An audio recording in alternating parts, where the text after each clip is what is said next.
બોલે છે 70 સૂત્ર છે હાજી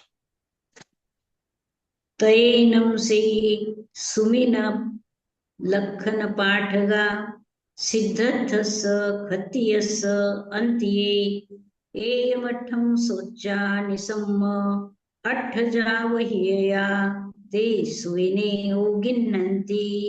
ઓગિન્નિત્તા ઇહમ અનુપવિશંતિ ઇહમ અનુપવિસિત્તા अन्नमन्नेनं सद्धिं संलावित्ता तेसिं सुमिनानं लद्दठा गहियठा पुच्छियठा विनिच्छियठा अहिगयठा सिद्धतसरन्नो पुरवो सुमिनसत्थायम् उच्चार्यमाणा सिद्धतं खत्यं एवं वयासि હવે આ જે સ્વપ્ન પાઠક જે છે એ સ્વપ્ન પાઠક ત્યાં આવી ગયા છે અને સિદ્ધાર્થ રાજા સિદ્ધાર્થ એ લોકોને કે છે સ્વપ્નનું ફલ બતાવો અને પછી સ્વપ્નનું ફલ એ લોકો પેલા નિશ્ચિત કરે છે એકબીજા સાથે અને પછી એકબીજા સાથે બધું નક્કી કરી સાંભળી સમજી અને પછી કહે છે એટલે ઓગિન્નંતિ આપણો અવગ્રહ છે ને ઓગિન્નંતિ એટલે પેલા સાંભળે છે ઓગિન્નિતા ઇહમ અનુપવિશંતિ ઇહા અવગ્રહ પછી ઇહા છે ને ઇહમ અનુપવિશંતિ એટલે એ લોકો આમ છે કે કેમ છે એવી રીતે બધા ઈહામાં પ્રવેશ કરે છે અને ઇહમ અનુપવિસિતા અન્નમન્નેનમ સદ્ધિમ સંલાવિત્તા તેસિમ સુમિનાનું લદ્ધઠ્ઠા પછી એકબીજા સાથે સંલાપ કરે છે અને પછી એનો જે સ્વપ્નનો અર્થ છે લદ્ધઠ્ઠા એ સ્વપ્નનો અર્થ એ લોકો પ્રાપ્ત કરે છે ગહી અઠ્ઠા પૂછી અઠ્ઠા વિનિચ્છી અઠ્ઠા ગ્રહણ કરે છે એકબીજાને પૂછે છે નિશ્ચય કરે છે અને પછી અહીં ગયા પછી જે એકદમ નિર્ણય એનો થઈ જાય છે પછી અધિગત એટલે એ ગ્રહણ કરે છે અને સિદ્ધતસરનો પુરવો સિદ્ધાર્થ રાજાના સામે ઉચ્ચાર્યમાના સિદ્ધતમ કૃત્યમ એવં વયાસી ઉચ્ચારણ કરી અને એવી રીતે કહે છે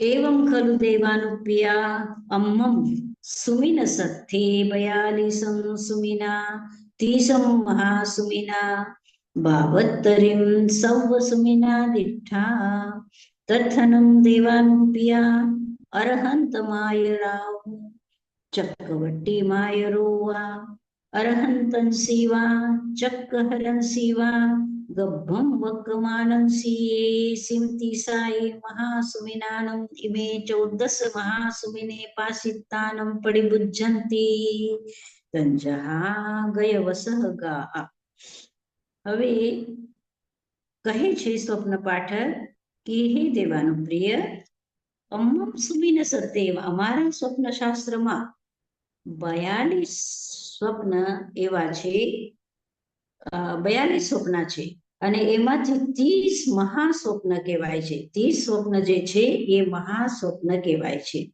72 સર્વ સુમેના દીઠા અને બધા મળીને 72 સ્વપ્ન થાય છે તથનમ દેવાનો પિયા અરહંત માયરો એમાં જે અરહંતની માતાઓ છે ચક્રવર્તીની માતા અને ચક્રધરની માતાઓ ગભ્ભ વક્ક માનસી એસિમ તીસાય મહાસુમિનાનમ આ 30 મહાસ્વપ્નમાં 14 મહાસ્વપ્ન સુમિને પાસિતાનમ પરિવચંતી આ 30 સ્વપ્નમાંથી 14 સ્વપ્ન જોઈને અને જાગે वासुदेवमायरो वासुदेवंसि गब्बं वक्कमानंसि एसिं चौदसनं મહાસુમિનાનમ અન્નતરે સપ્ત મહાસુમિને પાસિતા પડી પૂજ્યંતી. અને વાસુદેવની જે માતાઓ છે એ 7 સ્વપ્ન જોઈને આને જાગે. બલદેવ માયરોવા બલદેવંસી ગબ્ભમ વક્કમાનંસી સિંહ ચૌદસનમ મહાસુમિનાનમ અન્નયરે ચત્તારી મહાસુમિને પાસિતાનમ પરિપૂજ્યંતી. અને બલદેવની માતાઓ જે છે એ 14 સ્વપ્નોમાંથી 4 સ્વપ્ન જોઈને જાગે છે.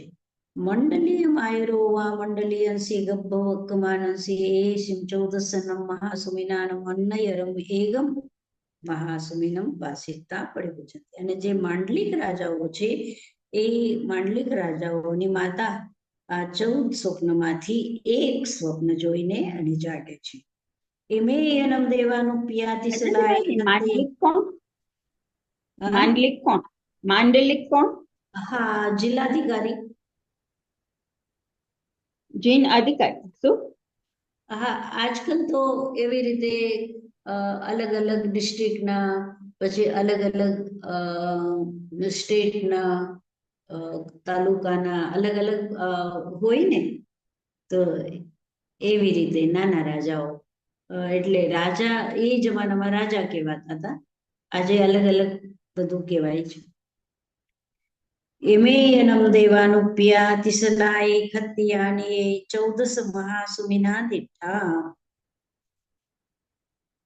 તમ ઓરાલાનું દેવાનું પિયા તિસલાય ખત્યાની સુમિના દિઠ્ઠા જાવ મંગલકાર ગાણમ દેવાનું પિયા તિસલા ખત્યાની સુમિના દિઠ્ઠા તંજહા અથ લાભો દેવાનું પિયા ભોગ લાભો દેવાનું પિયા પુત્ર લાભો દેવાનું પિયા સુખ લાભો દેવાનું પિયા રજ લાભો દેવાનું પિયા એવં ખલુ દેવાનું પિયા તિસલા ખત્યાની નવન્નમ માસાનું બહુપડિપુન્નાનું અદ્ધટ્ટમાનું રાયંદિયાનું વિકંતાનું તુમ્મમ કુલકેવું કુલદેવમ કુલપવયમ કુલવડિસયમ કુલતિલયમ કુલકીર્તિકરમ કુલનંદિકરમ કુલજસકરમ કુલાધારમ કુલપાયવમ કુલવિવિધીકરમ કુલ તંતુ સંતાન વિવર્ધનકરમ સુકુમાલ પાનિપાયમ અહીન પરિપુન્ન પંચિંદ્ય શરીરમ લખણ વંજન ગુણોપવેયમ માનું માન પમાન પરિપુન્ન સુજાય સૌભંગ સુંદરંગમ શશિ સોમાકારમ કંતમ પિયદંસનમ સ્વરૂપમ ધારયમ પયાયસી.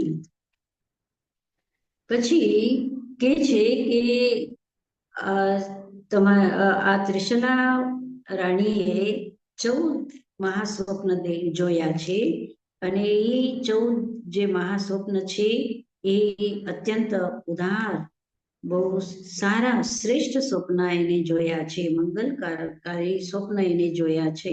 એટલે તમને અર્થ લાભ, ભોગ લાભ, પુત્ર લાભ, સુખ લાભ અને રાજ્ય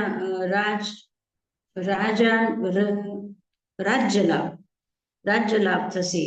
અને ત્રિશલા ક્ષત્રિયાની ત્રિશલા રાણી 9 માસ પૂરા કરીને અને 7.5 દિવસો જ્યારે પૂરા થઈ જશે ત્યારે કુલદીપક, કુલને વધારવા વાળો, કુલની કીર્તિને વધારવા વાળો એવો તમારો એક સુંદર બધા લક્ષણોથી યુક્ત, બધા અંગોને સરસ સુંદર સૌમ્ય આકાર વાળો અને પ્રિયદર્શની સ્વરૂપ એવો પુત્ર તમને પ્રાપ્ત થશે. સેવિયનમ ધારયે મુક બાલ ભાવે વિનાય પરિણય મિત્તે જૌવન ગણ મનુપત્તે સુરે વીરે વિકંતે વિચ્છિન્ન વિપુલ બલવાહને ચાઉડંત ચક્કવટ્ટી રજ્જવૈરાયા સહી जिनेवा तिलोक नायगे थम वर चाउरंत चक्रवट्टी तम ओरालाणु देवानु पिया तिसला एक हत्ती आणि ये सुमिना दिठ्ठा जाव आरोग्य तुठी देहाव कल्याण मंगलकार गाणम देवानु पिया तिसला एक हत्ती आणि ये સુમિના દીઠા. તો તમારો આ પુત્ર જે છે એ બાલ્યકાળ જ્યારે વીતી જશે તો બધી કલાઓનું નિષ્ણાત થશે, યુવાવસ્થા પ્રાપ્ત કરશે, શૂર વીર તેજસ્વી થશે અને વિશાળ સેનાઓનો એ સ્વામી થશે, ચક્રવર્તી સમ્રાટ બનશે અથવા ધર્મ ચક્રવર્તી ધર્મની સ્થાપના કરવા વાળો જિનેશ્વર તીર્થંકર થશે. આ સાચે જ ત્રિશલા રાણીએ ખૂબ કલ્યાણકારી, ખૂબ શ્રેષ્ઠ સ્વપ્ન જોયા છે. તૈનમ સે સિદ્ધ. હા, બોલો. આ બુદ્ધ ભગવાનના મધર બી સપના જોયા હતા, એને બી 14 જોયા હતા, કઈ ખબર છે? કારણ કે એમનું એ ફોરટેલ થયું હતું કે આવી આમ થશે. કોને બુદ્ધ ભગવાન. એ લોકોની અલગ હોય ને, એ લોકોએ અલગ બધું કરેલું હોય. આ તો તીર્થંકર છે, આપણે બુદ્ધને તો તીર્થંકર નથી માનતા ને. ભલે આપણે એને જ્ઞાની માનીએ છીએ એને, અને જેવી રીતે ગણધરો પણ કેવલ જ્ઞાન પ્રાપ્ત કર્યું અને સિદ્ધિ પ્રાપ્ત કરી, એવી રીતે આપણે બુદ્ધને માનીએ છીએ, પણ તીર્થંકર અલગ હોય છે. તૈનમ સે સિદ્ધર્થે રાયા તે સિમ સુવિન લખન પાઠ ગાનમ અંતિયે એયમઠમ સોચા નિસમ્મ હટ્ટ તુઠ્ઠ જાવહિયે કરયલ જાવતે સુવિન લખન પાઢે એવમ વયાસી. તો પછી સિદ્ધાર્થ રાજા આ સાંભળીને અને સ્વપ્ન પાઠકોને આ બધું સાંભળ્યા પછી કહે છે, હાથ જોડીને શું કહે છે? एवमेयं देवानुप्रियातहमेयं देवानुप्रिया वितहमेवं देवानुप्रिया इच्छ्य परिच्छ्यमेयं देवानुप्रिया सच्चेनं एष अट्ठे से जहेयं तुभ्येवयः तिकट्टु ते सुमिने सम्मं विनयेनं परिच्छ्यि ते सुमिने सम्मं विनयेन परिच्छित्ता ते सुमिन लखन पाढयेनं विपुलेनं पुप्प गंध वथ मल्लालंकारेणं सत्कारे सम्माने सत्कारिता सम्मानिता विपुलं जीवियारिहं पीदानं दलये विपुलं जीवियारिहं पीदानं दलयिता पड़ी विसज्जे. અને પછી સિદ્ધાર્થ એ સ્વપ્ન પાઠકોને કહે છે, એવમેયમ દેવાનુપ્રિયા, તમે જે કહો છો આ એવું જ છે. તહમેયમ દેવાનુપ્રિયા, એવી જ રીતે છે. અવિતહમેયમ દેવાનુપ્રિયા, એકદમ સત્ય છે. ઈચ્છ્ય પરિચ્છ્યમેયમ દેવાનુપ્રિયા, આ ઈચ્છિત તમારો અભિપ્સિત છે. સચેનમ એસ અઠ્ઠે સે જહેયમ તુભ્યેવયઃ, સાચે જ આ અર્થ જે તમે કહો છો એવી એકદમ સાચું છે. તે કટ્ટુ તે સુમીને સમ્મમ વિનયેન પરિચ્છયી, અને પછી એ સ્વપ્ન પાઠકોનું ખૂબ વિનય કરે છે. તે સુમીને સમ્મમ વિનયેન પરિચ્છિતા તે સુવિન લખન પાઢયેનમ વિપુલેનમ, અને પછી એ લોકોને ખૂબ વિપુલેનમ એટલે ખૂબ ઘણું બધું પુષ્પ આપે છે, પછી સુગંધિત દ્રવ્ય આપે છે, ઘણા બધા વસ્ત્રો આપે છે, માલાઓ પહેરાવે છે, અલંકાર આપે છે, ખૂબ સત્કાર કરે છે, સન્માન કરે છે, અને એને જીવિયારિહમ, જીવનના ઉપયોગી, જીવિયારિહમ એટલે જીવનમાં જે ઉપયોગી સામગ્રી છે એ બધી સામગ્રી પીદાનમ દલયે, પ્રીતિદાનના રૂપમાં આપે છે અને એને વિસર્જિત કરે છે, એટલે એને વિદાય આપે છે. तैनं से सिद्धते खत्तिये सिंहासनाओ बुद्धे सिंहासनाओ बुद्धिता जेनेव तिसला खत्तियानि जमनीयन्तर्या तेने वहुआगच्छयि तेने वहुआगच्छिता तिसलं खत्तियानिम् एवं वयासि। અને પછી સિદ્ધાર્થ રાજા પોતાના સિંહાસનથી ઉઠે છે અને જ્યાં ત્રિશલા રાણી બેઠા છે એ પડદાના અંદરમાં જે બેઠા છે ત્યાં જાય છે અને જઈને અને ત્રિશલા મહારાણીને કહે છે एवं खलु देवानुप्ये सुविना सत्थंसी बयालिसं सुमिनाति महासुमिना जाव एकं महासुमिनं पासितानं परिभुज्यन्ति इमेयनं तुमे देवानुप्ये 14 महासुमिना दिट्ठा तंजहा उदालानं तुमे जाव जिनेवा तिलोकनाये धम्म वरजावरंत चक्रवर्ती। અને પછી કે છે કે આવી રીતે બધું જે સ્વપ્ન પાઠકોએ કીધું હતું એ બધું આખું એને પાછું કહે છે અને તમે તો 14 સ્વપ્ન જોયા છે જે બહુ શ્રેષ્ઠ સ્વપ્ન છે એવી રીતે કોઈ એક સ્વપ્નનું કીધું હતું કે એક સ્વપ્ન શું રિપ્રેઝન્ટ કરશે કે લાયન હોય તો એનું કરેજ ને એવું બધું એવું મેં કીધું હતું? ના એમાંથી એક એવી રીતે કીધું છે અમુક સ્વપ્નનું નામ નથી લીધું પણ આ 14 માંથી 7 4 અને 1 એવી રીતે અલગ કે છે કોઈ પણ સાધનાજી મહારાજ હા જ્યારે આ ઓલા એ લોકોએ ઇન્ટરપ્રેટ કર્યું ને આ 14 ડ્રીમ નું તો કે આઈધર ચક્રવર્તી બનશે ઓર ધર્મનો ધર્મ ચક્રવર્તી બનશે। હા તો ધર્મ ચક્રવર્તી ઓર ઓર્ડિનરી તો સિદ્ધાર્થ રાજાએ તો એક જ કીધું ત્રિશલા માતાને કે ધર્મ ચક્રવર્તી જીના તીર્થંકર બનશે। ના એક જ નથી કીધું આખું જાવ લખ્યું છે કે આખું જે સ્વપ્ન પાઠક બોલે છે ને એ આખું બોલતા અંતમાં એને બોલ્યું છે ને ધર્મ ચક્રવર્તી હા તો એ અંતિમ વાક્ય બોલે છે એટલે આખું પાઠ નથી આપ્યું એમાં આખું બોલે છે જે સ્વપ્ન પાઠક બોલે છે ને એક સ્વપ્ન જોવે છે ને પછી 4 જોવે છે ને 7 જોવે છે 14 જોવે છે ને એ બધું આખું પાછું સંભળાવે છે ત્રિશલા રાણીને। ઓકે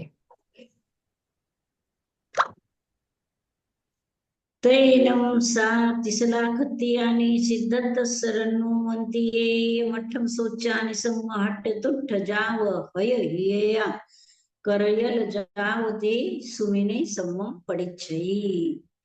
અહીંયા પણ જાવ આપ્યું છે ને જાવનો અર્થ છે એ જે કંઈ કીધું છે એ બધું અને એટલે સંક્ષેપમાં કહે છે કે આ બધું યાવત ત્યાં સુધી પછી હાથ જોડીને અને એ બધું જે સિદ્ધાર્થ રાજા કહે છે એ બધું હાથ જોડીને સાંભળે છે અને સ્વીકાર કરે છે।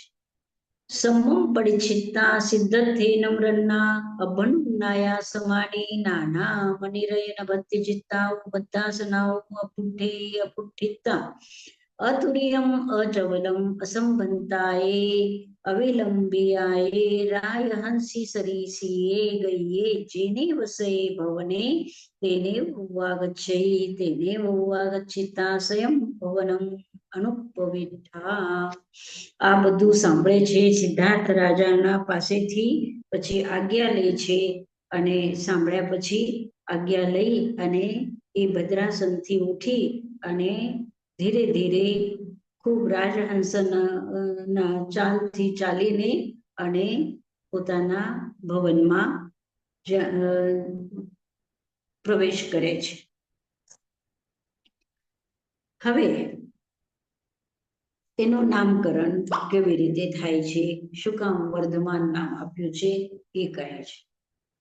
જપ ભીયમ જનમ સમને ભગવં મહાવીરે તંસી નાય કુલંસી સાહરિયે તપ્પભીંચનમ ભવે વેસમન કુંડધારિનો તિર્યજમ ભગા દેવા સકવનેનમ સેજાયિમ હિમાયુમ પુરા પુરાણાયિમ મહાનિહાનાયિમ ભવંતી તંજહા પહીન સામિયાયિમ પહીન સેવુયાયિમ પહીન ગોત્તાગારાયિમ ઉચ્છિન્ન સામિયાયિમ ઉચ્છિન્ન સેવુયાયિમ ઉચ્છિન્ન ગોત્તાગારાયિમ ગામાગર નગર ખેડ કબ્બડ મંડપમ દોણમોહ પટ્ટનાસમ સંવાહ સન્નિવેશેષુ સિંહાડેષુ વા તેષુ વા ચૌકેષુ વા ચચરેષુ વા ચૌમહેષુ વા મહાપહેષુ વા ગામઠ્ઠાણેષુ વા નગરઠ્ઠાણેષુ વા ગામનિર્ધમનેષુ નગરનિર્ધમનેષુ आवनेषु देवकुलेषु सभासु पवासु आरामेषु उज्जानेषु वनेषु वनसण्डेषु सुसान सुन्नागार गिरिकन्दर सन्ति सेलो वनठा भवन गेहेषु सन्निकित्तायं चिट्ठन्ति तायं सिद्धधराय भवनंसि साहरन्ति। હવે શું થાય છે કે જ્યારથી ત્રિશલા મહારાણીના ગર્ભમાં વર્ધમાનનું જીવ આવે છે ત્યારથી વૈશ્રવણ જે છે એના આજ્ઞાથી એટલે ઇન્દ્ર મહારાજની આજ્ઞાથી જે વૈશ્રવણના જેટલા પણ સેવકો છે કુબેરના જેટલા પણ સેવકો છે એ લોકો શું કરે છે કે જ્યાં જ્યાં ગાડેલું રાખેલું ધન છે અને જેના સ્વામી હવે નથી, જેના સેવક પણ નથી, જેના કોઈ સગા સંબંધીઓ પણ નથી, એવા જે અનાથ જેનો કોઈ નથી એવો જેને ધન રાખેલું છે અને કાં તો ભૂલી ગયા છે એ બધું મૂકીને સ્વર્ગ સિધારી ગયા છે એવા જે લોકો છે અને જેના હવે કોઈ એ ધનનો સ્વામી માલિકનો એના ઉપર પોતાનો અધિકાર જમાવે એવું કોઈ પણ રહ્યું નથી એવું બધું જે ધન છે પછી ભલે ગામની અંદરમાં હોય કે ગુફાઓમાં રાખેલું હોય કે કોઈ ઝોપડીમાં રાખેલું હોય કે કોઈ ખાનમાં રાખેલું હોય અથવા કોઈ નદી તાલાબ એના નીચે હશે ક્યાંય એવી જગ્યા ઉપર જે પણ ગાળેલું રાખેલું એવું ધન છે એ બધું લાવીને અને સિદ્ધાર્થ રાજાના ઘરમાં દેવતાઓ લાવીને રાખે છે. તો એવી રીતે શું થાય છે કે એનો ખૂબ ખજાનો વધે છે. જમરયનિમ ચનમ સમને ભગો મહાવીરે નાયકુલંસી સાહરિયે તમ રયણિમ ચનમ નાયકુલમ હિરણ્યેનમ વઢ્ઢિથા સુવર્ણેનમ વઢ્ઢિથા ધનેનમ ધન્યેનમ રજ્જેનમ રઠ્ઠેનમ બલેનમ વાહનેનમ કોશેનમ કોઠાગારેનમ પુરેનમ દેવરેનમ જનવયેનમ વઢ્ઢિથા વિપુલ ધન કનગ રયણ મણિ મુત્ય શંખ શીલ પવાન રત રયણ માયેનમ સંત સાર સાવયે જૈનમ પી સકાર સમુદયેનમ અયવ અયવ અભિવર્ધિથા. હવે જ્યારે આ વૈશ્રવણના જે સેવકો છે કુબેરના સેવકો એ જ્યાં ત્યાંથી ખૂબ ધન લાવીને અને સિદ્ધાર્થના અંતઃપુરમાં રાખે છે તો ખૂબ ધન વધે છે. ધન જ વધે છે એટલું નહીં પણ જમીન વધે છે, ધાન્ય વધે છે, સોના ચાંદી વધે છે, એનો રાજ્ય પણ વધે છે, એની યશ કીર્તિ પણ ખૂબ વધે છે. આ તો ધન કુબેરના લોકો તો કઈ આ કીર્તિ નથી વધારતા પણ કીર્તિ પણ વધવા માંડે, એનું યશ પણ વધવા માંડ્યું, એનો રાજ્યની અંદરમાં જે કઈ છે એનાથી સંબંધિત સિદ્ધાર્થથી સંબંધિત સિદ્ધાર્થના અંડરમાં જે કઈ છે એ બધું ખૂબ વધે છે. એનું અંતઃપુર પણ વધે છે, એનો પરિવાર વધે છે, એનું રાજ્ય વધે છે, એના મણી મોતી જે રત્ન વગેરે છે એ પણ વધે છે, અને બધું સંપૂર્ણ અતીવ અતીવ અયવ અયવ વિવર્ધિત થા, એટલે ખૂબ ખૂબ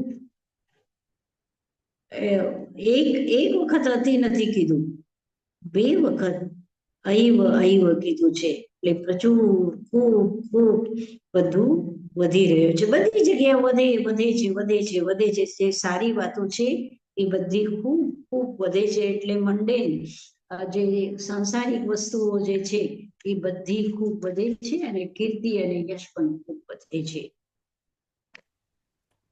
સાધનાજી મહારાજ મતે વંદામી અમે આપણે છોકરાને આ સ્ટોરીનું આપણે કહીએ તો કોક ફેર અમે એમ કહીએ કે ઝાડમાં જે ફ્રૂટ ને મેંગોઝ ને ઉગતી હોય તો જેટલી પહેલા ઉગતી હતી તો હવે ડબલ થઈ ગઈ, તો આપણે એમ કહી શકીએ કે એ ખોટું કહેવાય? ના ના, બરોબર છે, બરોબર છે. ઘણી વખતે આપણે જોઈએ છીએ કે જ્યારે તાઈ મહારાજ અહીંયા વિરાયતનમાં હોય છે ને, તો આંબાના સિઝનમાં ખૂબ આંબા આવે, ખૂબ આંબા આવે, ફૂલ પણ ખૂબ ખીલેલા હોય, કારણ કે બધાની પ્રસન્નતા હોય ને મનમાં, તો એ લોકોને એવું ફીલ થાય કે તાઈ મહારાજ છે એટલે આ બધું ખૂબ ઉગે છે. તો આ સારું છે કે જે મહાપુરુષો છે એના ઉપસ્થિતિમાં બધું બધું ખૂબ વધારે થાય છે. ઘણી વખતે સ્ટોરીઝ આપણે વાંચીએ છીએ મહાપુરુષોને, તો એમાં લખેલું હોય છે કે જેવું પગ મૂકે એ જે દેશમાં જાય, જે જગ્યા ઉપર જાય, એ ત્યાં પગ મૂકે તો એના સાથે જ એના જે નદીના પાણી ખૂબ વધે, કૂવાના પાણી ખૂબ વધે, તાલાબના પાણી ખૂબ વધે, બગીચાઓમાં ઝાડ બધા ખૂબ પલ્લવિત થાય, પુષ્પિત થાય, ફલિત થાય, એવી રીતે થાય છે. બરોબર કહો છો તમે જે કહો છો. Thank you. હાજી. તૈનમ સમનસ ભગો મહાવીરસ અમ્માપ્યુનમ અયમેયારુવે અજથ્યે ચિંતિયે પથ્યે મનોગયે સંકપ્પે સમુપજ્જિત્થા જપ ભીમ જનમ અમ્મમ એ સદારયે ઉચ્છિંસી ગબ્બત્તાએ વક્કંતે તપ ભીમ જનમ અમ્મે હિરણ્યેનમ વડ્ડામુ કોશેનમ કુઠાગારેનમ પુરેનમ અંતેઉરેનમ જનવયેનમ જસવાયેનમ વડ્ડામો વ્યુલ ધન કનગ રયન મણિ મોત્ય શંખ શીલ પવાલ ઉત્તરયણ માયીયેનમ સંત સાર સાવજ્યેનમ પી સત્કાર સમુદયેનમ અયવ અયવ અભિવડ્ઢામુ તંજયાનમ અમ્મમ એસદારયે જાયે ભવિષ્યયે દયાનમ અમ્મે એયસ દારગસ્સ એયાનુરૂપમ ગુણમ ગુણનિપન્નમ નામધિજ્જમ કરિસ્સામો બદ્ધમાનમ તી. હવે કહે છે એટલે માતા પિતા બંને જણા સાથે બેસીને વિચાર કરે છે કે આપણા પુત્રનું જે જન્મ લેશે તો એનું શું નામ રાખશું? તો પછી વિચાર કરે છે કે જ્યારથી આપણા ઘરમાં જન્મ લેવા માટે આવ્યા છે શ્રવણ ભગવાન મહાવીર, તો એ શ્રવણ ભગવાન મહાવીર તો એને તો હજી નામ ખબર નથી, પણ કે છે કે આ ગર્ભ જ્યારથી આપણા પાસે આવ્યો છે ત્યારથી જપ ભીમ એટલે જ્યારથી એ સદારયે આ બાલક કુત્સિંસી ગબ્બત્તાએ વક્કંતે કુક્ષીમાં ગર્ભ રૂપે આવ્યો છે, તપ ભીમ ત્યારથી, તપ ભીમ એટલે ત્યારથી, અમે આપણે એટલે માતા પિતા કહે છે અમે હિરણ્યેનમ વડ્ડામુ, હિરણ નથી એટલે સોનાથી ચાંદીથી આપણું જે કોષ છે એટલે કોષાગાર એટલે જ્યાં ધન ધાન્ય રખાય છે એને કોષ કે છે, કોષથી અને અંતઃપુરથી, યશથી વિવુલમ ધન કનક રયન મણિ મોતીય શંખ શિવ. આ બધું એટલે ધનથી, સોનાથી, ચાંદીથી, મણિ મોતીથી, બધાથી આપણે ખૂબ વધી રહ્યા છે. તો પ્રીતિ અને સત્કારથી પણ વધી રહ્યા છે. તો હવે આ એ જે પુત્ર જન્મ લેશે એનું નામ ગુણનમ ગુણ નિપન્નમ, ગુણ નિષ્પન્ન જે નામ છે. ગુણનમ એટલે ગુણયુક્ત, ગુણ નિષ્પન્ન જે નામ છે એ વર્ધમાન. વર્ધમાન એટલે જે વધવા વાળો, જે હંમેશા વધી રહ્યો છે એ વર્ધમાન, એવું આપણે નામ રાખશું, એવો આ લોકો વિચાર કરે છે. અને બકુલભાઈ, તમે જે પ્રશ્ન પૂછ્યો છે, તો અહીંયા ઘણી વખતે એવું બધા લોકો, એટલે આપણે જ નહીં પણ અહીંયાના જે નોકર ચાકર જેટલા પણ આ લોકો કામ કરવા વાળા છે એ લોકો પણ કહે છે કે જબ ताई होते हैं तब यहाँ मतलब सब जगह खूब प्रसन्नता होती है, खूब आनंद रहता है, सबको बहुत बहुत काम करने में उत्साह रहता है, એવું બધા બોલતા હોય છે. તો કહેવાનો મતલબ કે જે પુણ્યશાળી જીવ છે એ પુણ્યનો પ્રભાવ તો હોય જ છે. જે અનુભવ કરે, ઘણા એનો અનુભવ કરે છે, ઘણા ન કરે, પણ જે પુણ્યશાળી આત્માઓ છે એનો પ્રભાવ આ પ્રકૃતિ ઉપર પણ પડે છે. કારણ કે આપણે તો કહીએ છીએ કે ઝાડ પણ મહેસૂસ કરતું હોય છે. ઝાડની અંદરમાં પણ જીવ છે, વનસ્પતિમાં જીવ છે. તો વનસ્પતિ એવા પ્રયોગો પણ વૈજ્ઞાનિકો કરે છે કે ત્યાં સંગીત રાખે, સારું વાતાવરણ રાખે, તો એ ઝાડ ખૂબ જલ્દી સારું ઉગે છે. એના પત્ર પુષ્પ ખૂબ સારા ઉગે છે. અને જે ઝાડના પાસે આવો સારું વાતાવરણ ન હોય તો પછી બહુ સારા ન ઉગે, બહુ સારા ફળ ન આપે, એવી રીતે હોય છે. તો આવું મહેસૂસ કરે છે, વૈજ્ઞાનિકો પણ મહેસૂસ કરે છે, તો આપણે તો કરીએ જ છીએ. બરોબર. સાધનાજી મહારાજ, આપણે આમાં પ્રાકૃતમાં વર્ધમાન કહીએ, તો જયારે આપણે વર્ધમાન કહીએ તો એ વર્ધમાન હિન્દી સંસ્કૃતમાં વર્ધમાન. હા, વર્ધમાન આ પ્રાકૃત છે અને એનો સંસ્કૃતમાં થાય છે વર્ધમાન. તૈનમ સમને ભગવો મહાવીરે માઉ અનુકંપનઠાએ નિચ્ચલે નિપંદે નિરેયને અલ્લીન પલ્લીન ગુત્તે આવી હોતા. હવે વર્ધમાન બાળક જે છે પેટમાં ત્રિશલા રાણીના, તો એને એમ થાય છે કે હું જો હલન ચલન કરું તો માના પેટમાં દુખે છે, એટલે એ એકદમ નિષ્પન્ન થઈ જાય, એટલે હલન ચલન નથી કરતા.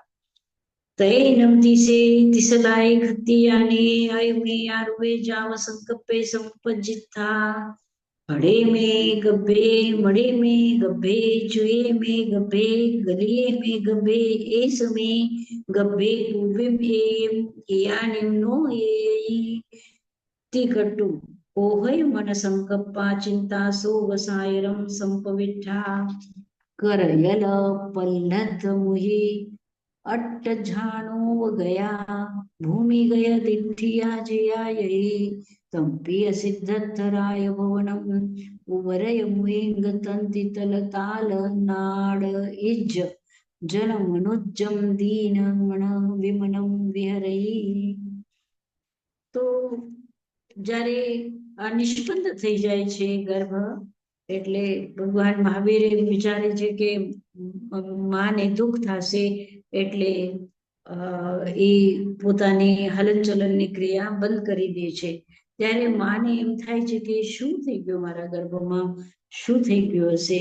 એ એકદમ ચિંતાગ્રસ્ત થઈ ગઈ કે મારા ગર્ભમાં એ હલનચલન પેલા કરતો હતો, હવે આ હલનચલન નથી કરતો, આ સ્થિર થઈ ગયો છે, શું થઈ ગયું હશે એને, અને ખૂબ દુઃખી થઈ જાય છે, ચિંતા કરવામાં એકદમ શોક સમુદ્રમાં ડૂબી ગઈ.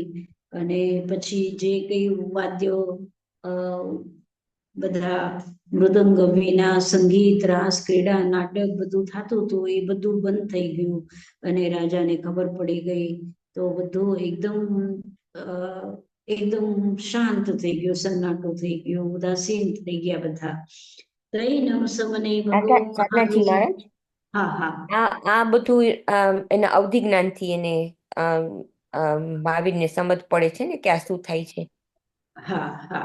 અને માતાના દરેક પ્રવૃત્તિને એ મહેસૂસ કરતો હોય છે ગર્ભ. આ તો તીર્થંકર છે, પણ સામાન્ય જે ગર્ભ છે એને પણ મહેસૂસ થતું હોય છે. આપણે અભિમન્યુની કહાની સાંભળી હશે તો અભિમન્યુ જ્યારે સાંભળે છે, અર્જુનની વાત સાંભળતો હોય છે. અર્જુન એના માને કહેતો હોય છે કે આવી રીતે ચક્રવ્યૂહની રચના હતી, આવી રીતે મેં પ્રવેશ કર્યો, અને એવી રીતે આટલું કહીને અને પછી કંઈક એવું બંધ કરી દે છે કહેવાનું, યા બીજા કામમાં લાગી જાય છે. અને કેવી રીતે ચક્રવ્યૂહમાંથી નીકળવું એને નથી સાંભળ્યું. એટલે મોટા થયા પછી જ્યારે ચક્રવ્યૂહમાં ફસાઈ જાય છે તો ચક્રવ્યૂહમાંથી નીકળવાની વિદ્યા એ નથી એને આવડતી.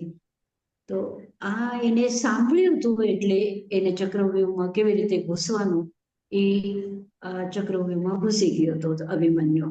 એવી વાર્તા છે. તો આપણે જ્યારે પણ ગર્ભમાં છોકરો કે છોકરી જે પણ આવતી હોય સંતાન, તો એને આપણે ઉત્તરાધ્યાયન માને સંભળાવીએ છીએ.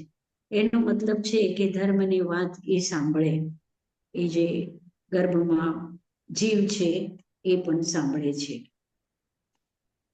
અને માની દરેક અનુભૂતિ એ છોકરાને મહેસૂસ થતી હોય છે. માં દુઃખી હશે તો એ ગર્ભનો જીવ પણ દુઃખી થાય છે, માં ખુશ હશે તો ગર્ભનો જીવ પણ ખુશ રહે છે. તૈનમ સમને ભગવમ મહાવીરે માહુએ અયમેયારૂપમ અજ્જથિયમ પથિયમ મનોગયમ સંકલ્પમ સંપન્નમ વિયાનિતા એગ દેશેન એયહી. અને પછી જ્યારે શ્રવણ ભગવાન મહાવીરને એટલે અંદર જે જીવ છે એને માની આવી વ્યથા ખબર પડી તો પછી એ થોડું થોડું ગર્ભમાં એને હલનચલનની ક્રિયા કરી. તૈનમ સાતિસલા ખતિયાની હટ તુઠ જાવ હય એમ 82. નો ખલુ મે ગબ્બે હડે જાવ નો ગલીએ મે ગબ્બે પુવ્વિમ નો એ યાનિમ એ તિકટ્ટુ હટ તુટ જાવ એમ વા વિહરઈ. અને પછી એ ક્ષત્રિયની ત્રિશલા રાણી ખૂબ ખુશ થાય છે અને કહે છે કે હા, આ મારો ગર્ભ પેલા હલનચલન નહોતો કરતો, હવે હલનચલન કરે છે. અને એ બહુ ખુશ થાય છે, ખૂબ જ ખુશ થાય છે. તૈનમ સમને ભગવમ મહાવીરે ગબધ્ધે ચેવ ઇમેયારૂપમ અભિગહમ અભિકિન્નઈ નો ખલુ મે કપ્પઈ અમ્માપિયે હિમ જીવંતે મુંડે ભવિતા ગારવાસાઓ વનગાર્યમ પવૈતય. હા, તો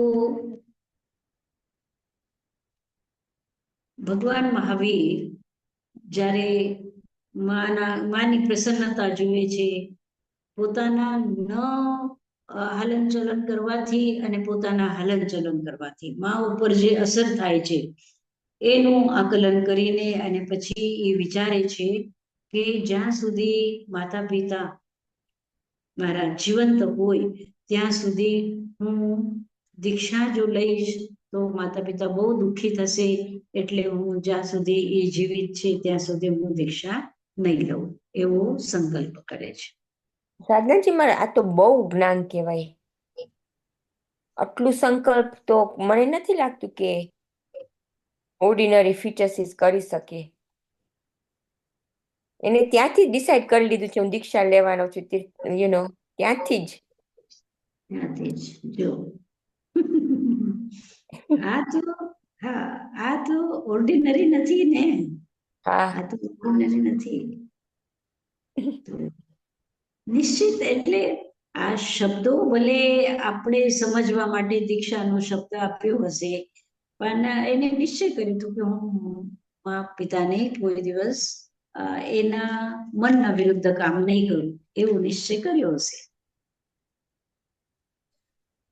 તૈનમ સાતિ સલાખત્યાની નાયા કય બલિકમ્મા કય કોય મંગલ પાય ચિત્તા સબ અલંકાર વિભૂષિયાતમ ગબ્બમ નાઈ સિયેહિમ નાઈ ઉન્નેમ નાઈ તિત્તેહિમ નાઈ કવેહિમ નાઈ કસાયેહિમ નાઈ અંબિલેહિમ નાઈ મહુરેહિમ નાઈ નિધ્યેહિમ નાઈ દુઃખેહિમ નાઈ ઉલ્લેહિમ નાઈ સુખેહિમ સવતુ ભય માન સુહેહિમ ભોયન છાયન ગંધમલ્લેહિમ વભય રોગ શોક મોહ ભય પરિસમાસાજમ તસ ગભ્ભસ હિયમ મિયમ પથમ ગભ્ભમ પોષણમ તમ દેશેય કાલેય આહાર માહારે માણી વિવિધ મોયેહિમ શયનાસનેહિમ વૈરિક સુહાય મનાનુકૂલાય વિહાર ભૂમિએ પસક્ત દોહલા સમ્માનીય દોહલા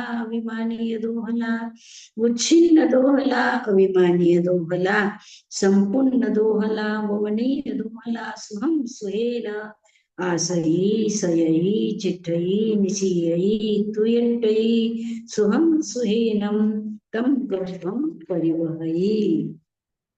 હવે ત્રિશલા ખૂબ ખુશ છે કે મારો ગર્ભ એકદમ સુરક્ષિત છે, અને એના કારણથી ખૂબ ખુશીથી ખૂબ નાય છે, ધોય છે, અને ખૂબ બધા વસ્ત્રોથી અલંકારોથી એકદમ તૈયાર થાય છે, અને ખૂબ સરસ રીતે ખાવામાં ધ્યાન રાખે છે કે અત્યંત કડવો, અત્યંત ખટ્ટો, અત્યંત મીઠો, એવી રીતે બધા અતિ રૂપમાં બધું છોડી દે છે, અને જે ખાવા જેવું છે મીડિયમ, એવી રીતે બધું ખાટું મીઠું તીખું બધું મીડિયમ ખાય છે.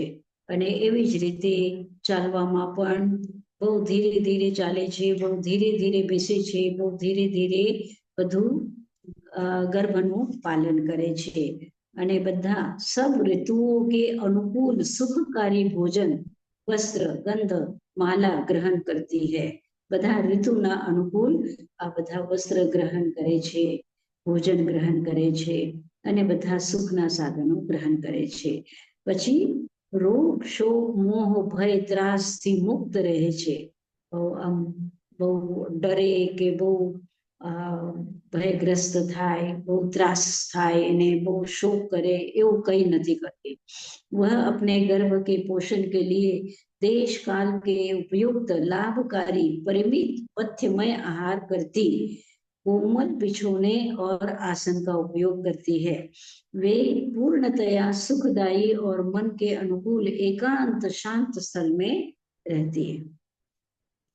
उनको गर्भ के प्रभाव से भले दोहद उत्पन्न हुए, એને ખૂબ સારા દોહદ ઉત્પન્ન થાય છે.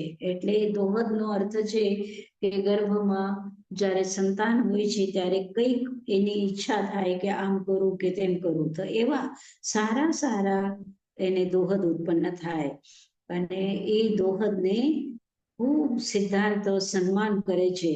રાજા એનું સન્માન કરે છે, એના દોહદને પૂરા કરે છે. જે એની ઈચ્છા હોય એ બધા દોહદ એના સિદ્ધાર્થ રાજા ખૂબ સન્માન સાથે પૂરા કરે છે. અને આવી રીતે આ બધા દોહદ પૂર્ણ થવાના કારણથી એ અત્યંત સુખપૂર્વક ધીરે ધીરે ભદ્રાસન ઉપર ઉઠે છે, બેસે છે, સૂવે છે, કરવટ બદલે છે, અને ખૂબ આનંદથી રહે છે. કેટલા વાગ્યા છે? શું ટાઈમ થયું છે? હવે આપણે પ્રશ્ન કરીએ કે આગળ ચાલીએ? પ્રધાનજીમાં જે એમને નિશ્ચય કર્યો એ અવધિ જ્ઞાનનો પ્રકાર હશે કે મતિશ્રુત જ્ઞાનનો જ પ્રકાર હશે? એ જે પણ જ્ઞાન હોય ને એ વિશિષ્ટ જ્ઞાન છે એનું જ્ઞાન વિશિષ્ટ છે. અવધિ જ્ઞાન પણ વિશિષ્ટ છે, મતિ અને શ્રુત જ્ઞાન પણ વિશિષ્ટ છે. એટલે મતિ અને શ્રુત જ્ઞાન તો આપણે બધા જોઈએ છે કે આપણે બધા જે છીએ અત્યારે આપણે બધા ભેગા થયા છીએ તો બધાનું એક સરખું નથી, બધાનું એક સરખું નથી. થોડું થોડું વેરિએશન બધામાં હોય છે ને, તો પણ કારણ કે એ તીર્થંકર છે તો એનું ઊંચામાં ઊંચું શ્રેષ્ઠમાં શ્રેષ્ઠ મતિ પણ છે, શ્રુત પણ છે અને અવધિ પણ છે, શ્રેષ્ઠમાં શ્રેષ્ઠ છે. તો એ એકાબીજા સાથે એટલે ભલે એક ટાઈમમાં ત્રણેયનો ઉપયોગ એક સાથે નથી થતું પણ એકાબીજાના સાથે મળીને જેવી રીતે આપણે મતિ અને શ્રુત બે મળીને આપણે જ્ઞાન લાભ કરીએ છીએ એવી જ રીતે મતિ શ્રુત અવધિ આ ત્રણેયનો સંગમ અને એ રીતે એ જાણી લે છે કે માને એવી રીતે તકલીફ થઈ રહી છે તો હું હવે માને તકલીફ થાય એવું કોઈ પણ કામ નહીં કરું. હું માથી થોડુંક પણ દૂર થઈ જઈશ તો માને તકલીફ થશે તો હું માને દૂર કરવા જેવું કંઈ કામ નહીં કરું એવો નિશ્ચય કરી લે છે. સ્વાભાવિક છે, સ્વાભાવિક છે. એટલે ગર્ભમાં જ્યારે હોય ત્યારે મતિશ્રુત કામ કરતી હોય, આપણું સેન્સીસ ને બધું કામ કરતું હોય ત્યારે એમ શું મતિને શ્રુત આપણું ગર્ભમાં મતિને શ્રુત બે કામ કરતા જ હોય. હા, કરે છે. આ મતિ જ્ઞાન અને શ્રુત જ્ઞાન સંપૂર્ણ જીવ સૃષ્ટિ એટલે સિદ્ધના જીવોને તો કેવલ જ્ઞાન હોય પણ બાકીના બધા સંસારી જીવોને મતિ અને શ્રુત ભલે નિગોદના હોય કે પંચેન્દ્રિય સુધી કોઈ પણ જીવ હોય બધા જીવોને મતિ અને આ બેનો ક્ષયોક્ષમ સાથે જ થાય છે, યુગપત થાય છે. એટલે એમ નહીં કે મતિનું કંઈક વધારે શ્રુતનું કંઈક ઓછું કે શ્રુતનું વધારે મતિનું ઓછું એવું નથી થતું. મતિ અને શ્રુતનું બેનું ઉપશમ ક્ષયોક્ષમ એ ઉપશમ તો નથી જ થતું, ક્ષયોક્ષમ અથવા ક્ષય જે છે એ સાથે જ થાય છે, સાથે જ થાય છે. એ જ્ઞાનાવરણનું જે ક્ષય કહીએ આપણે કે ક્ષયક્ષમ કહીએ એ બેનો સાથે જ થાય છે. એટલે જ આ અવગ્રહનો જે સમય છે ને વીણાબેન બધાને જ કહું છું કે આ અવગ્રહણનો એક સમય છે અને તરત જ બીજા સમયમાં શ્રુત જ્ઞાન એનો સહયોગી થઈ જાય છે. ઈહામાં પ્રવેશ કરે અને શ્રુત જ્ઞાન સહયોગી થઈ જાય છે. ભલે મતિ વધારે પડતું હશે પણ શ્રુત જ્ઞાન એનો સહયોગી બની જાય છે. સાધનાજી મહારાજ, તમે આ બોલ્યા ને તેનો એક ક્વેશ્ચન લાસ્ટ વીક નું તમે આપણે કર્યું હતું ને કે ઈહાથી શ્રુત જ્ઞાન શરૂ થઈ જાય છે, તો હું વિચાર કરતી હતી કે અત્યાર સુધી એમ તમે આપણે ડિસ્કસ કર્યું લાસ્ટ ટાઈમ પેલા એમ સમજ હતી કે શ્રુત જ્ઞાન આપણે શબ્દ સાંભળીએ કે શબ્દ વાંચીએ કે ઈ શ્રુત જ્ઞાન કહેવાય, પણ આપણે વિચાર કરીએ શબ્દથી એ શ્રુત જ્ઞાન કહેવાય ને, કે ઈહા આવે એટલે આપણે સૂત્ર વાંચ્યું છે ને, સૂત્ર કર્યું છે આપણે કે શ્રુત મનિન્દ્રિયસ્ય મનનો જેટલો વ્યાપાર છે એ બધું શ્રુત જ્ઞાન છે. મતિ એક ક્ષણ માટે એક સમય માટે મતિ જ્ઞાન આપણા મનથી પણ થાય છે, તો એક સમય પહેલાનું જે જ્ઞાન છે મનનો એ છે મતિ જ્ઞાન અને પછી બીજા સમયથી શ્રુત જ્ઞાન પ્રારંભ થઈ જાય છે. Thank you. તો આ અવગ્રહનું કે છે કે એક સમય છે એની સ્થિતિ અને પછી ઈહાની અંતર્મુહૂર્તને, અવાયની અંતર્મુહૂર્તને અને ધારણાની ખૂબ લાંબી. સાધનાજી મહારાજ, આપણે જ્યારે ફીટસ હોય વૂમમાં હોય માના, તો ત્યારે થોડુંક આ બધું ડેવલપ ના થયું હોય, બધા સેન્સીસ ડેવલપ ના થયા હોય એ વાર લાગે. તો એવું બી છે, ભાવ તો હોય ને, ભાવ મને હોય તો ભાવ મનમાં એ આમ વિચાર થાય. ભાવ મનમાં પણ થાય અને નાના છોકરાઓને પણ, એ તો ગર્ભમાં આપણે તો અત્યારે વાંચ્યું ને, હમ. તો આ તો ગર્ભમાં છે, તો એનો પણ અવગ્રહી આ ધારણા છે ને, ગર્ભમાં પણ છે.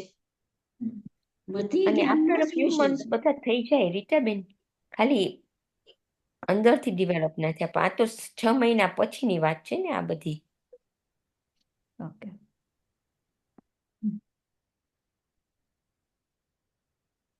તો હવે અત્યારના પ્રશ્ન શું છે? હા, સતનાજી મહારાજ.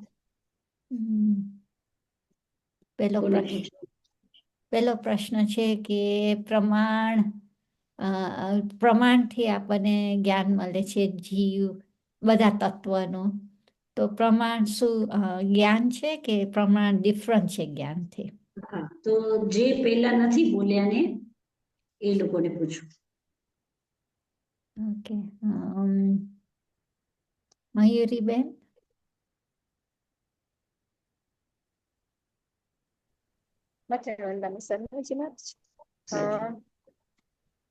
પ્રમાણ જ્ઞાનનું સ્વરૂપ જ છે. પ્રમાણ એ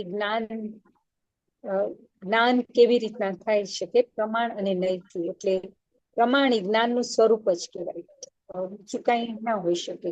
પ્રમાણ okay, one of the paths of knowledge. ઠીક, બીજું કોઈ બોલે છે? દીના ભાભી કે તમને? હા, પૂછો બીજા. બધા થોડું જે પણ કેવું હોય તો સાચું હોય તો એ, ન સાચું હોય તો એ તમે ચિંતા નહીં કરો, તમે બોલો જે તમે સમજાવો. સોરી સાંદાજી મહારાજ, મેં તૈયારી નથી કરી. હું ચાવી દુખણ. અચ્છા. હિનાબેન, I can't see you, પણ હિનાબેન. મથુરા વંદામી સદનાજી મહારાજ. હા. તો એટલે આપણને કોઈ પણ વસ્તુનો પ્રોપર નિર્ણય થાય, બોધ થાય, તો એ નય દ્વારા થાય છે, પણ પૂરેપૂરો નહીં. તો પ્રમાણથી આપણને પૂરેપૂરો બોધ થાય છે. આ એક મને પણ કન્ફ્યુઝન જ છે કે એ જ જ્ઞાન છે કે બીજું કંઈક. આત્માનું જે જ્ઞાન છે એ મને લાગે છે ક્વેશ્ચન આ પ્રમાણે છે ને કે એ જે પ્રમાણ અને નયથી આપણને જે જ્ઞાન થાય છે એ સાચું જ્ઞાન છે કે નહીં. તો મને પણ એ ક્વેશ્ચન થાય છે કે એ આત્માનું જ્ઞાન, મને એમ લાગ્યું પહેલા કે પ્રમાણ અને નય સાધન છે, પણ જરાક વધારે ઊંડી જવા જાવ તો એમ લાગ્યું કે ના, એનાથી તો જ્ઞાન તો થઈ જ જાય છે કે આ વસ્તુ આ છે. તો મને એ ક્વેશ્ચન તો છે જ કે ખરેખર એ જ આત્માનું જ્ઞાન કહેવાય કે નહીં. અહીંયા આત્માની જ્ઞાનની વાત નથી, અહીંયા સમ્યક દર્શનની વાત નથી. અહીંયા શું છે કે પ્રમાણ નયૈરધિગમઃ, આ સૂત્ર છે ઉમા સ્વાતિનું. प्रमाण, हाँ, तेनो अर्थ छे प्रमाण से और नय से जीवादि तत्वों का ज्ञान होता है. એટલે નવમું સૂત્ર છે પ્રમાણ નયૈરધિગમ. આ ઉમા સ્વાતિનું પહેલા અધ્યાયનું 9મું સૂત્ર છે. નહીં, 9મું સૂત્ર નથી, છઠ્ઠો સૂત્ર છે. એટલે પહેલા શું કીધું કે જીવાશ્રવ બંધ સંવર નિર્જરા મોક્ષાસ તત્વનું, કે આ 7 તત્વ છે. આ ચોથું સૂત્ર છે. પછી કીધું કે નામ સ્થાપના દ્રવ્ય ભાવથી આને આપણે જાણી શકીએ છીએ, આ 7 તત્વોને. અને પછી આગળ કીધું કે પ્રમાણ અને નયથી પણ આપણે આ 7 તત્વોને જાણી શકીએ. એટલે જીવને, અજીવને બધાને આપણે પ્રમાણથી અને નયથી જાણી શકીએ છીએ. હવે પ્રશ્ન શું છે કે પ્રમાણથી આ જીવાદી તત્વોને આપણે જાણીએ છીએ, તો પ્રમાણ શું છે? પ્રમાણ શું છે?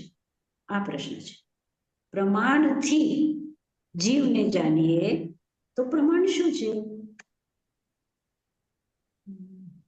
અને નય પણ શું છે? નય પણ શું છે અને પ્રમાણ પણ શું છે? નયથી અને પ્રમાણથી આપણે જીવને અને અજીવને જાણી શકીએ છીએ. જીવ અને અજીવ આ બે જ છે ને મુખ્ય. પછી અજીવની અંદરમાં તો ધર્માસ્તી અધર્માસ્તી આ બધા આવી જાય, અને જીવની અંદરમાં 9 તત્વ આવી જાય, આશ્રવ, સુમર, નિર્જરા, મોક્ષ આ બધા. તો જીવ અને અજીવ આ બે મુખ્ય તત્વ છે. અને આ જીવ અને અજીવને અથવા સમ્યક દર્શનને જાણવા માટે નામ સ્થાપના આ સૂત્ર છે, પ્રમાણ નય આ સૂત્ર છે, પછી નિર્દેશ, સ્વામિત્વ વગેરે આ સૂત્રો છે, સત્સંખ્યા વગેરે આ બધા સૂત્રો છે. તો આનાથી આપણે જો જીવ અજીવને જાણીએ છીએ તો પ્રમાણ શું છે, એમ મારો પ્રશ્ન છે. તો પ્રમાણ લગભગ જેટલા વસ્તુના ધર્મ છે, જેટલા ગુણ છે, એના બધા પ્રમાણથી આપણે જાણી શકીએ છીએ, જ્યારે નયથી કોઈ એક ગુણ જાણી શકીએ. હા, એ બરોબર છે.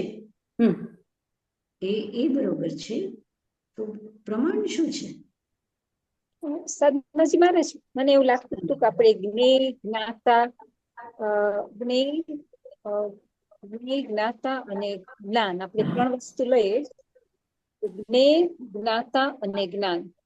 તો જ્ઞેય ઈ આપણે કઈ કે અત્યારે 7 તત્વમાંથી જ્ઞેય અજીવ છે, જ્ઞાતા ઈ જીવ જોઈ છે, અને જ્ઞાન દ્વારા જોઈ છે. સો આઈ ડોન્ટ નો, મને એ 3 વર્ડ થી મને એવું થતું હતું કે કદાચ કનેક્શન આવી જાય. જ્ઞેય, જ્ઞાતા અને જ્ઞાન. આમ નિશ્ચિત દૃષ્ટિથી જો જ્યારે જોઈએ તો જ્ઞેય, જ્ઞાતા અને જ્ઞાન એક જ છે.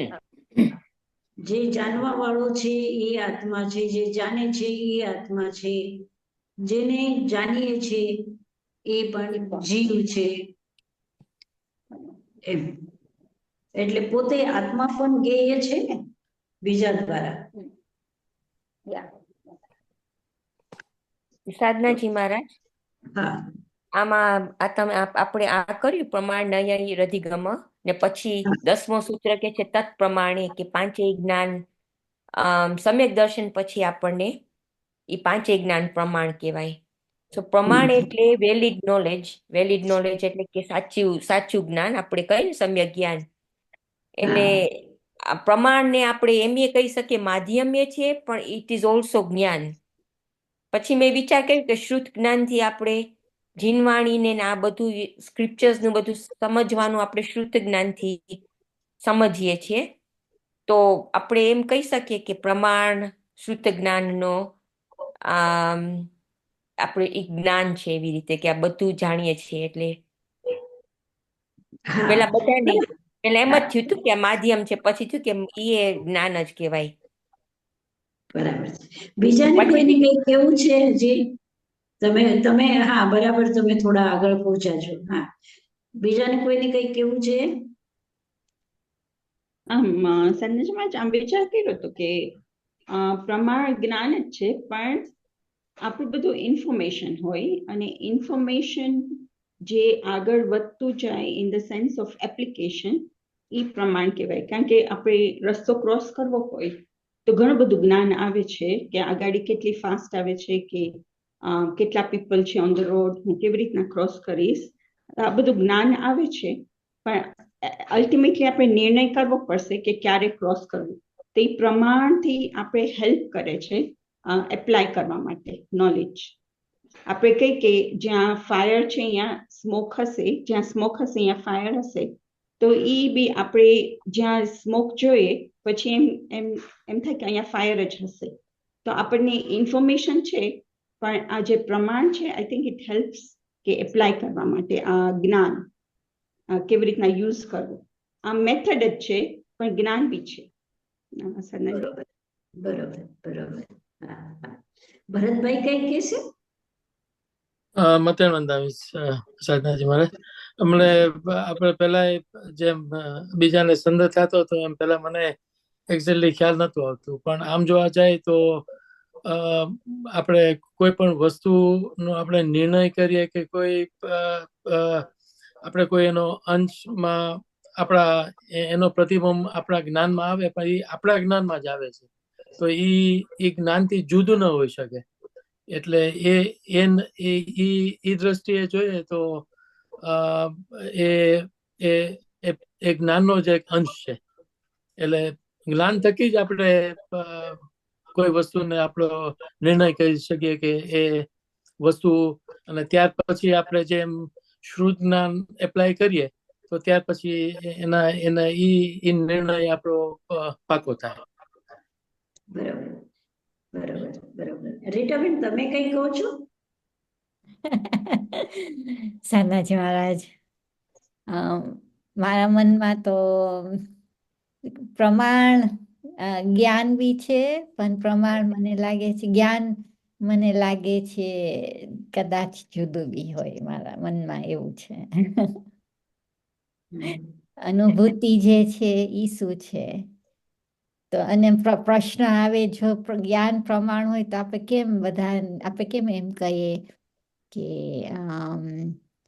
કેવલ આપણે કેમ પ્રમાણ નથી વાપરતા શબ્દ, કેમ બે શબ્દ છે? કેમ પ્રમાણે છે ને કેમ જ્ઞાને છે? કારણ કે નય પણ કેમ છે? આ બે પ્રશ્ન એક સાથે આપણે લઈ શકીએ કે નય શું છે, નય શું છે, પ્રમાણ શું છે, શું કામ છે નય અને પ્રમાણ, હે? પછી સાધનાજી મહારાજ બીજો પ્રશ્ન શું આવે કે પ્રમાણથી તમે ગમે તે વસ્તુનું બધા ગુણ ને બધા એના ધર્મ ને એના પર્યાયને તમે તમારું એટલું નોલેજ હોય, પણ કેવળ જ્ઞાનમાં ને પ્રમાણમાં પછી શું ફેર? એ ક્વેશ્ચન આવે પછી. હા બરોબર છે. તો હા છે, તો બહુ જાણવા જેવું અને ગહન છે, અંદર ઉતરવા જેવું છે. જેટલું આપણે ઉતરીએ એટલું આપણને સ્પષ્ટ થઈ શકે. તો આપણે સ્વાધ્યાય કન્ટિન્યુ આપણે ચાલુ જ છે, એની અંદરમાં વિચારો તો ચાલતા જ રહેશે, એની અંદરમાં જવાની હજી આપણે કોશિશ કરશું જ. પણ તમે લોકોએ ઘણું વિચાર કર્યું છે.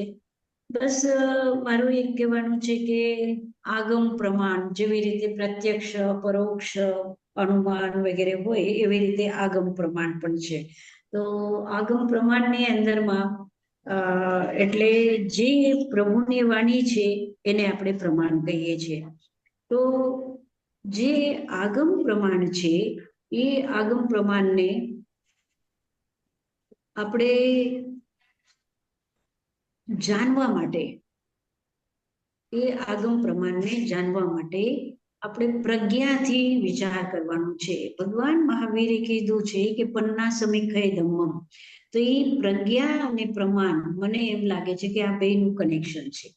કે આગમમાં જે વર્ણિત તત્વ છે એને યથાર્થ રૂપે આપણા પ્રજ્ઞાથી નિર્ણય કરવું, એને આપણે પ્રમાણ કહીએ છીએ.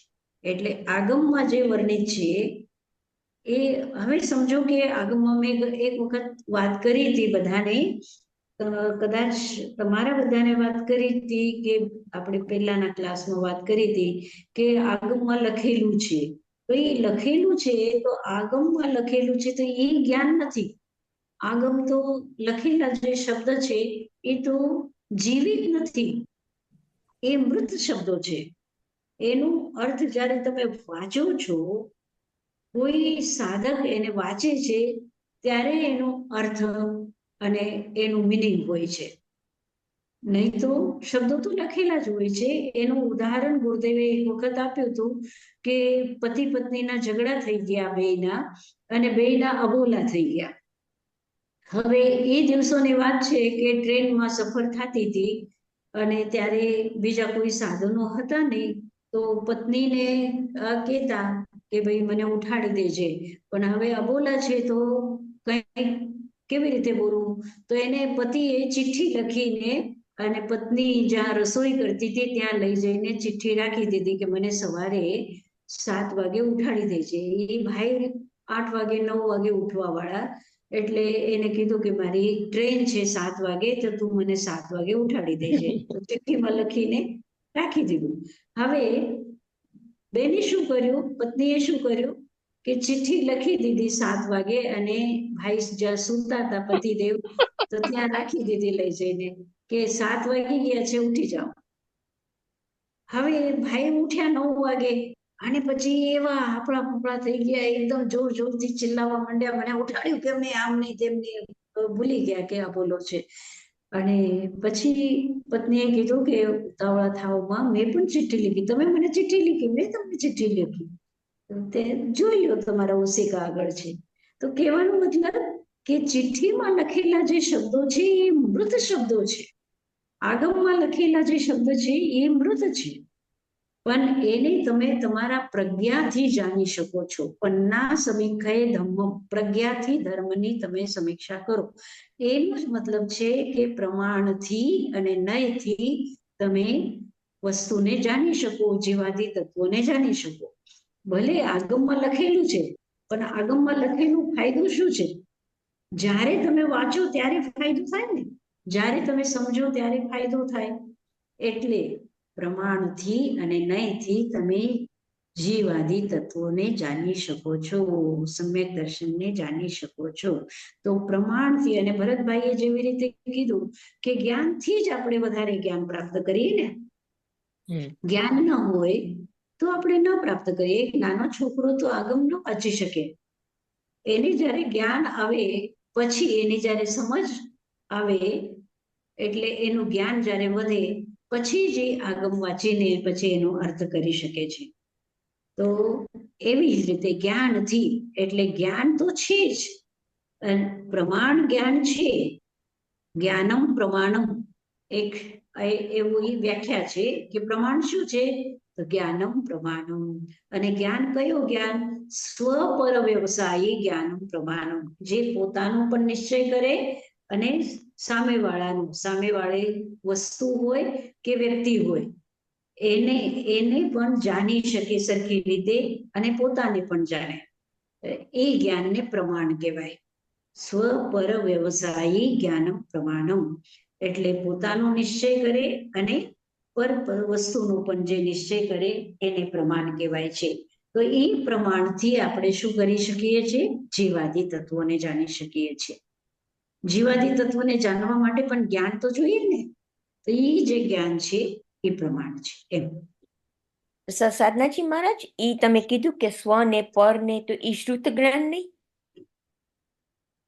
સ્વને એ જાણી શકે ને પરને એ જાણી શકે, ઈ શ્રુત જ્ઞાન નથી? અહીંયા શ્રુત જ્ઞાન અને મતિ જ્ઞાનની વાત નથી, જ્ઞાન છે, જ્ઞાન માત્ર જ્ઞાન.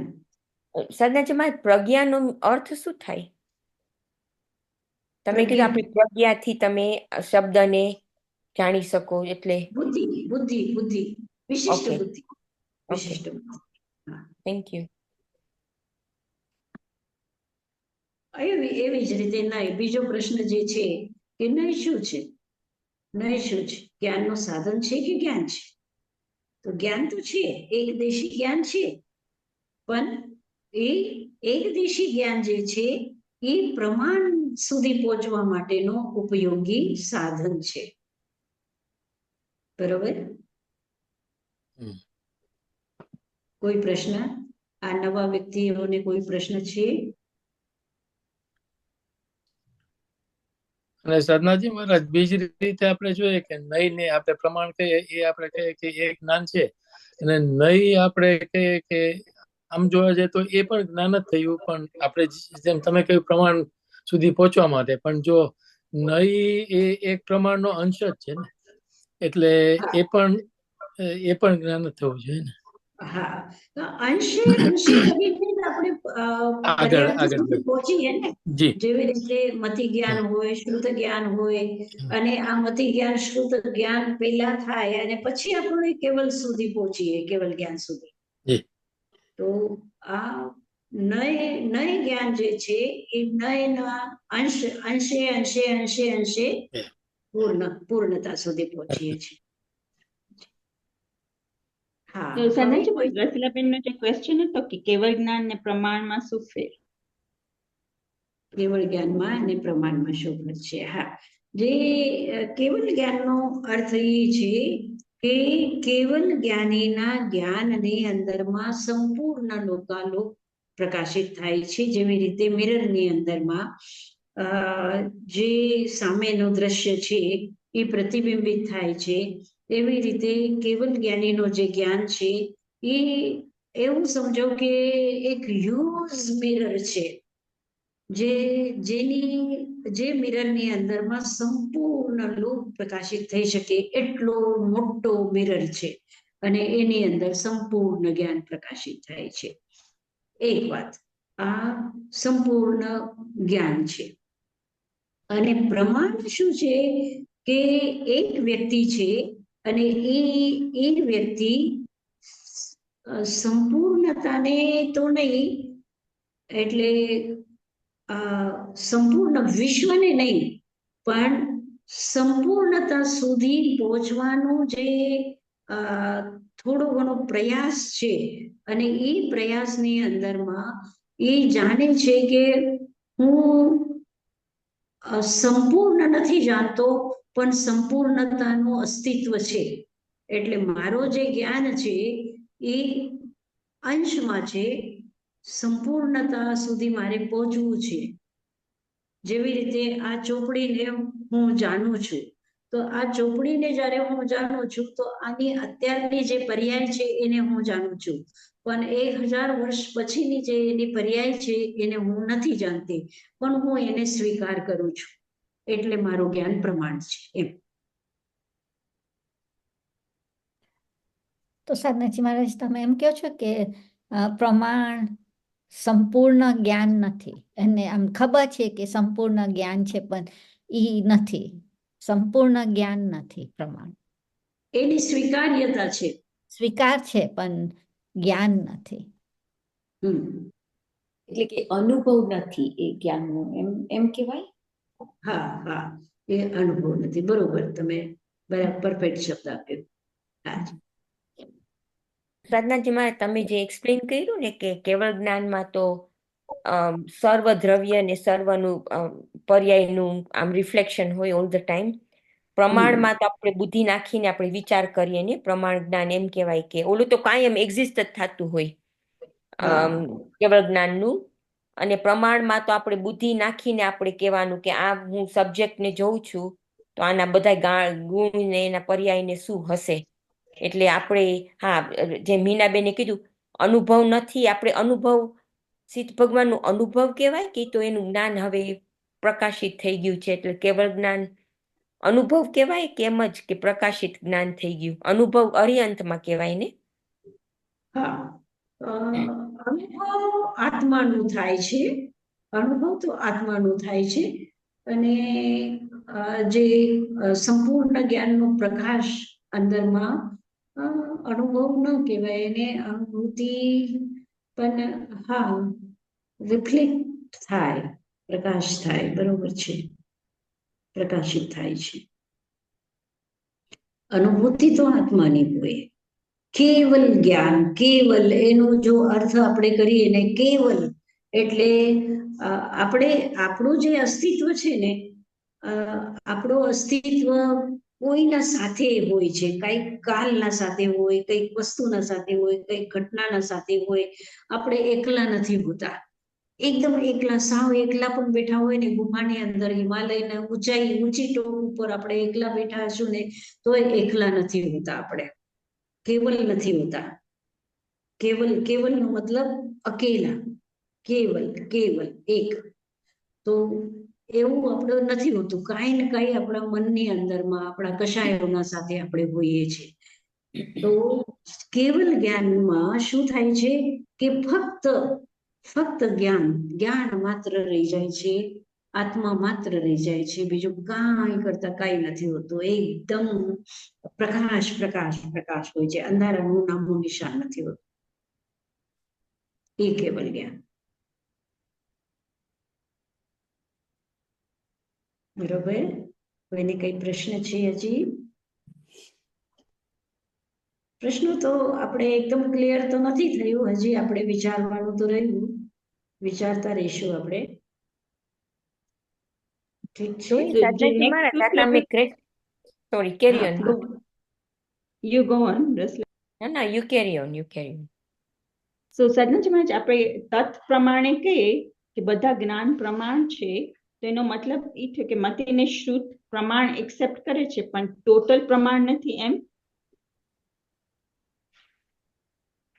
એટલે આપણે કીધું ને કે કેવલ જ્ઞાનમાં તો બધું ઝળકે છે, બધું રિફ્લેક્ટ થાય છે અને આખું પ્રમાણ જ છે, પણ આ મતિ અને શ્રુત આપણે થોડુંક કરી શકીએ થ્રુ પ્રમાણ, પણ આખું વી આર એક્સેપ્ટિંગ કે છે ટોટલ પ્રમાણ, પણ આપણે એને અત્યારના ઝીલી નથી શકતા, એમ?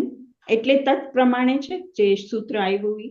ના, તત્ પ્રમાણેનો અર્થ એ છે કે આ પાંચે જ્ઞાન બે પ્રમાણ રૂપમાં છે. બે પ્રમાણે આ દ્વિવચન છે સંસ્કૃતનું, તો બે પ્રમાણ છે. એનો અર્થ શું થાય છે? આ પાંચે જ્ઞાનના બે પ્રમાણ છે. પાંચે જ્ઞાન બે પ્રમાણ છે, એક પ્રત્યક્ષ પ્રમાણ અને એક પરોક્ષ પ્રમાણ. તો જે પ્રત્યક્ષ છે એમાં અવધિ, મન, પર્યાય અને કેવલ જ્ઞાન, અને પરોક્ષ પ્રમાણ એટલે મતિ જ્ઞાન અને શ્રુત જ્ઞાન, કારણ કે એ બીજાના સહાયતાથી થાય છે, ઇન્દ્રિય અને મનથી થાય છે, એટલે એ પરોક્ષ. પર શબ્દ છે એની અંદરમાં, પરની અપેક્ષાથી થાય એ પરોક્ષ. હા, તમે શું કહેતા હતા રસીલાબેન? હું તો એટલું જ કહેતી હતી, તો સારું બીનાબેને આ ક્વેશ્ચન પૂછ્યો.